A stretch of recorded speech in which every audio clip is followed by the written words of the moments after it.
விஜய் டிவில டெலிகாஸ்ட் ஆகிட்டு வரக்கூடிய ஆஹா கல்யாணம் சீரியல் ஆக்ட்ரஸ் அக்ஷயாக்கு ரீசெண்டா திருமண நிச்சயதார்த்தம் நடந்து முடிஞ்சிருக்கு. சோ அப்ப எடுக்கப்பட்ட வீடியோ தான் இது. ஆக்சுவலா கோயம்புத்தூரை சேர்ந்த இவங்க கலர்ஸ் தமிழ் சேனல்ல ஆக்ட்ரஸ் குஷ்புவோட ப்ரொடக்ஷன்ல டெலிகாஸ்ட் ஆன மீரா சீரியல்ல நடிச்சது மூலமா தான் சின்ன திரைக்குள்ள அறிமுகமா இருக்காங்க. அதுவும் அந்த சீரியல்ல இவங்க ஆக்ட்ரஸ் குஷ்புவோட மகளா நடிச்சிருந்தாங்க. பட் அந்த சீரியல் எதிர்பாராத விதமா பாதிலேயே எண்ட் ஆகியிருந்தது. அதுக்கப்புறம் ஒரு சில படங்கள்ல கூட நடிச்சிருந்தாங்க. ஆனா அதுவுமே பெருசா கை கொடுக்கலன்னு தான் சொல்லணும். அதை தொடர்ந்து இப்ப ஆஹா கல்யாணம் சீரியல்ல மகாலட்சுமின்ற கேரக்டர்ல நடிச்சுக்கிட்டு வரது மூலமா தான் மக்கள் மத்தியில கொஞ்சம் ஃபேமஸ் ஆகியிருக்காங்க. இப்படி இருக்கிற நிலையில இவங்க தன்னுடைய நீண்ட நாள் காதலரான ஜைனுன்றவரை என்கேஜ்மெண்ட் பண்ணிருக்காங்க. இவர் யாருன்னு பாத்தீங்கன்னா அக்ஷயாவோட முதல் சீரியலான மீரா சீரியல்ல கோ டைரக்டரா ஒர்க் பண்ணவர் தான் ஜைனு.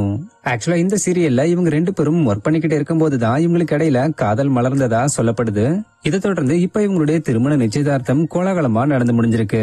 மேலும் திருமண தேதி கூடிய சீக்கிரமே அறிவிக்கப்படும்னு சொல்லப்பட்டிருக்கு. இந்த நிலையில பலரும் இவங்களுக்கு வாழ்த்துக்கள் சொல்லிக்கிட்டு வராங்க. சோ தமிழ்கலட்ட அப்டேட்ஸ் டீம் சார்பா நாங்களும் எங்களுடைய வாழ்த்துக்களை தெரிவிச்சுக்கிறோம்.